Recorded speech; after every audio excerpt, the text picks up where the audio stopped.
Halo semuanya. Assalamualaikum warahmatullahi wabarakatuh. Nah, jadi pada video kali ini kami akan menyampaikan materi terkait alat-alat optik. Untuk itu, sebelum kami menyampaikan, kami akan memperkenalkan diri kami terlebih dahulu. Oke. Nah, di sini terdapat dua orang pemateri yang akan menyampaikan terkait alat-alat optik. Di sini ada teman kakak. Halo, kenalkan nama kakak Nora Mayanti dan teman kakak Kak Atika Agustina. Nah, selanjutnya, halo. Sebelum kita memasuki materi pembahasan alat optik, perlu kita ketahui juga dulu nih, apa aja sih pembahasan alat optik ini dan terdiri dari apa aja nih alat optik. Jadi dalam pokok pembahasan alat optik ini terdiri dari pokok pembahasan mata, pokok pembahasan loop, pokok pembahasan mikroskop, dan yang terakhir adalah pokok pembahasan teleskop. Untuk pokok pembahasan mata dan loop akan dijelaskan oleh teman kakak, yaitu Kak Atika. Kak Atika, saya persilakan. Oke, baiklah. Di sini Kak Atika akan menyampaikan terkait pokok pembahasan mata dan loop. Nah, sebelum kita masuk ke pokok pembahasan tersebut, sini kakak akan menjelaskan sedikit terkait alat-alat optik. Jadi, alat-alat optik adalah alat-alat yang memakai lensa, cermin, atau prisma. Nah, alat optik terdiri dari dua macam, alat optik alamiah dan alat optik buatan. Alat optik alamiah tentu saja adalah mata kita ya. Nah, sedangkan alat optik buatan adalah alat-alat optik yang dibuat oleh manusia seperti kacamata, kamera, loop atau kaca pembesar, mikroskop, periskop, teropong, dan masih banyak lagi. Oke, itu langsung saja kita masuk ke pokok pembahasan. Nah, di sini ada pokok pembahasan pertama, yakni terkait mata. Nah, jadi bisa kita lihat pada gambar ini bahwa ini merupakan indera penglihatan kita, yaitu mata. Nah, mata adalah salah satu alat indera yang merupakan alat optik pada manusia. Jarak titik api lensa mata dapat diubah-ubah sesuai dengan jarak benda yang akan diamati. Daya mata untuk dapat menyesuaikan jarak titik api lensa mata dengan jarak benda yang akan diamati disebut daya akomodasi mata. Oke. Untuk mengamati suatu benda, lensa mata dapat menyesuaikan kedudukan lensa mata dalam 3 sikap, yaitu sikap tanpa akomodasi, sikap dengan akomodasi maksimum, dan sikap dengan akomodasi pada jarak tertentu. Next. Nah, adapun cacat mata, ada macam-macam cacat mata, antara lain miopi, hipermiopi, hipermetropi, presbiopi, astigmatisma, katarak, dan glaukoma. Nah, di sini kami akan menjelaskan menguraikan 3 cacat mata saja, yakni penderita mata miopi, yaitu orang yang berpenglihatan dekat tidak dapat melihat benda yang jaraknya jauh karena bayangan difokuskan di depan retina, sehingga diperlukan lensa cekung untuk memperbaiki cacat mata ini. Nah, untuk penderita mata miopi ini bisa kita lihat pada gambar di samping ini ya. Lalu, penderita mata hipermetropi, yaitu orang yang berpenglihatan jauh tidak dapat melihat benda-benda yang jaraknya dekat karena bayangan difokuskan di belakang retina, sehingga diperlukan lensa cembung untuk memperbaiki cacat mata ini. Nah, penderita mata hipermetropi, berikut ya gambarnya. Lalu penderita mata astigmatisma, yaitu orang yang berpenglihatan ketidaksempurnaan yang umum pada lengkungan permukaan depan mata atau lensa di dalam mata melengkung berbeda ke arah yang berbeda, sehingga diperlukan lensa silindris untuk memperbaiki cacat mata ini. Nah, penderita mata astigmatisma itu seperti ini gambarnya. Lalu, next. Nah, selain itu, jauh dekatnya bayangan terhadap lensa atau kacamata yang digunakan tergantung pada letak objek, jarak fokus lensa, dan kekuatan atau daya lensa. Kekuatan atau daya lensa dirumuskan dengan P sama dengan 1/f, di mana P itu adalah kekuatan atau daya lensa dengan satuan dioptri, dan F adalah jarak fokus lensa dengan satuan meter. Selanjutnya, pokok pembahasan kedua yaitu loop. Nah, tidak asing mungkinnya sama benda yang satu ini, mungkin sering nih, apalagi dulu kecil ada mainan kaca pembesar ini. Terus kita sering sinar matahari, lalu kita itu pantulkan ke kaca pembesar ini, lalu kita ambil plastik dan akan terjadi sesuatu di plastik tersebut. Nah, baiklah. Jadi, loop merupakan alat optik yang menggunakan sebuah lensa positif dan alat optik yang paling sederhana.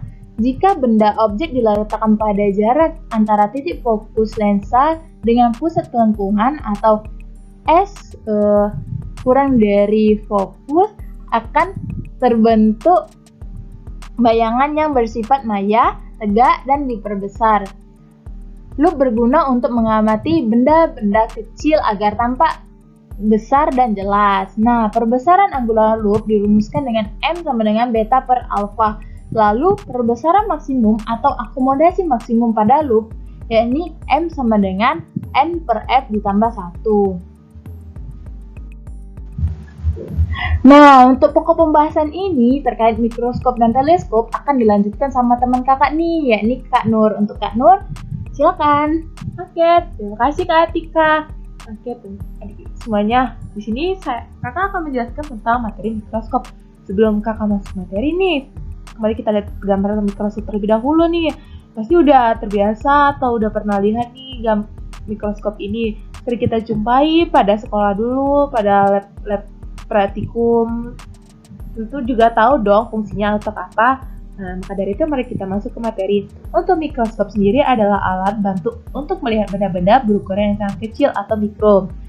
Mikroskop sendiri terdiri dari lensa benda atau lensa objektif dan lensa mata atau lensa okuler. Untuk mengukur pembentukan bayangan lensa mikroskop, ada rumusnya yaitu D sama dengan S aksen I ditambah SO pangkat N atau SNO sama dengan D dikurang S aksen 1, dengan S adalah jarak benda untuk lensa okuler dan D adalah panjang untuk mikroskop. Selanjutnya, ada cara untuk perbesaran menghitung mikroskop. Yang pertama ada perbesaran total mikroskop, yaitu rumusnya M sama dengan MOB ditambah MOK. Dengan keterangan M adalah pembesaran total mikroskop, MOB adalah pembesaran lensa objektif, dan MOK adalah pembesaran lensa okuler. Yang kedua, ada pembesaran mata berakomodasi maksimum, di mana rumusnya M sama dengan 2 kurung N dikurang FOK ditambah 1 kurung dikali MOB, dengan keterangan SN adalah jarak titik dekat mata normal dan FOK adalah jarak fokus lensa okuler. Kemudian ada 3, perbesaran lensa objektif merupakan perbesaran lensa positif dan dirumuskan dengan MOB sama dengan HOB dibagi HOB sama dengan kurung minus SOB dibagi SOB. Dan keterangan MOB sama dengan perbesaran lensa objektif X aksen OB sama dengan jarak bayangan bagi lensa objektif, SOB sama dengan jarak benda bagi lensa objektif, H aksen OB sama dengan tinggi bayangan, HOB adalah tinggi benda. Ini adalah pembesaran total mikroskop untuk pengamatan dengan mata tidak berakomodasi, di mana rumusnya M sama dengan S aksen OB dibagi SOB dikali X aksen F dibagi FOK. Selanjutnya, kita masuk ke materi terakhir nih, yaitu teleskop. Sebelum itu mari kita perhatikan dulu dong gambar yang ada di sini. Teleskop pasti udah pernah lihat dong teleskop ini, atau pernah kita melihatnya dalam media sosial atau secara langsung. Kita juga udah ngetahui nih ya, teleskop digunakan untuk apa? Ya, untuk melihat benda-benda yang sangat jauh. Maka dari itu, mari kita simak penjelasannya untuk mengetahui lebih jelas dari teleskop sendiri. Teleskop ini adalah alat optik yang digunakan untuk melihat benda-benda yang sangat jauh, sehingga tampak lebih dekat dan lebih jelas. Teropong berfungsi untuk mendekatkan benda ke mata kita. Oh, ternyata ada 2 jenis teleskop nih. Apa aja tuh? Yang pertama ada teropong bias. Teropong bias sendiri adalah teropong bias yang terdiri dari beberapa lensa untuk membiaskan sinar yang datang dari benda, dan beberapa contoh teropong bias yaitu teropong bintang, teropong bumi, teropong prisma, dan teropong panggung. Yang kedua ada teropong pantul, di mana terdiri dari beberapa cermin dan lensa sebagai pemantul dan pembias sinar datang. Selanjutnya kita akan menjelaskan tentang jenis-jenis teropong atau teleskop. Yang pertama, teropong bintang. Untuk mengetahui teropong bintang itu sendiri, mari kita ada gambarnya. Teropong bintang ini biasanya digunakan untuk melihat bintang yang jaraknya jauh. Teropong bintang ini menggunakan dua lensa cembung, satu sebagai lensa objektif, yang lainnya sebagai lensa okuler. Jarak fokus lensa objektif lebih panjang daripada jarak fokus lensa okuler, di mana FOB lebih besar dari FOK, di mana kedua titik fokus tersebut saling berimpit. Kemudian bayangan akhir yang diamati dengan mata tanpa akomodasi adalah dalam keadaan terbalik. Untuk perangannya, mari kita lihat gambar ini. Nah, cara untuk menentukan pembentukan bayangan pada teropong bintang, di mana sudut melihat tanpa teropong beta sama dengan sudut melihat dengan teropong. Lalu kita rumuskan M sama dengan FOB dibagi FOK. Panjang teropong bintang dapat ditentukan dengan rumus L sama dengan FOB ditambah FOK. Selanjutnya ada teropong bumi nih. Mari kita lihat gambarnya terlebih dahulu dong. Pasti udah terbiasa nih ngelihat teropong bumi, atau pas kecil nih ya, sering main teropong-teropongan. Nah, biasanya juga orang-orang yang sering bertualang tuh memakai teropong ini loh untuk bertualangannya. Nah, teropong bumi ini biasanya digunakan untuk melihat benda-benda yang ada di permukaan bumi. Teropong bumi ini terdiri dari 3 lensa cembung yang masing-masing berperan sebagai lensa objektif, lensa pembalik, lensa okuler. Lensa pembalik berfungsi membalik bayangan dari lensa objektif agar teramati sebagai keadaan aslinya dengan lensa okuler. Untuk mencari pembesaran bayangan pada teropong bumi dapat ditentukan dengan rumus M sama dengan FOB dibagi FOK. Panjang teropong bumi dapat ditentukan dengan rumus L sama dengan FOB ditambah 4FP ditambah FOK. Selanjutnya ada teropong prisma nih. Lihat tuh teropong prisma. Memang dia lebih mirip, sedikit mirip dengan teropong bumi tadi, tapi berbeda loh. Untuk mengetahui perbedaannya, mari kita simak materinya. Jadi teropong prisma ini adalah teropong untuk memperpendek sumbu teropong bumi yang kurang praktis. Maka pada teropong prisma ini dipasang dua buah prisma siku-siku, di mana prisma pantulan total di antara lensa objektif dan lensa okuler. Fungsi dua buah prisma siku-siku dengan prisma pantulan total di antara lensa objektif dan lensa okuler, yakni ada fungsi itu memperpanjang jalannya sinar sebelum masuk okuler, yang kedua membalik bayangan sebelum masuk okuler, yang ketiga mengubah kembali kiri menjadi kanan pada pemantulan sebelumnya, yang keempat ada lensa okuler pada alat optik. Nah, selanjutnya kita akan masuk contoh soal yang akan dilakukan oleh Kak Atika. Atika, yuk. Oke, baiklah. Nah, tadi kan kalian sudah menyimak tuh terkait materi mengenai alat-alat optik. Nah, untuk mengasah pemahaman kalian mengenai alat-alat optik tersebut, sini ada satu contoh soal nih. Oke, langsung saja ya. Jadi, sebuah teleskop bumi dengan mata tak berakomodasi mempunyai lensa objektif dengan panjang fokus 46 cm, lensa okuler dengan panjang fokus 40 cm, dan lensa pembalik dengan fokus 4 cm. Tentukanlah A. Perbesaran bayangan, B. Panjang teleskop. Nah, jadi pembahasannya kita ditulis terlebih dahulu, diketahui yakni ada FOB yaitu sama dengan 46 cm, FOK sama dengan 10 cm, dan FP sama dengan 4 cm. Lalu ditanya A. Perbesaran bayangan, B. Panjang teleskop. Di sini kita memakai rumus perbesaran M sama dengan FOB per FOK 46 cm per 10 cm. Hasilnya adalah 4,6 kali.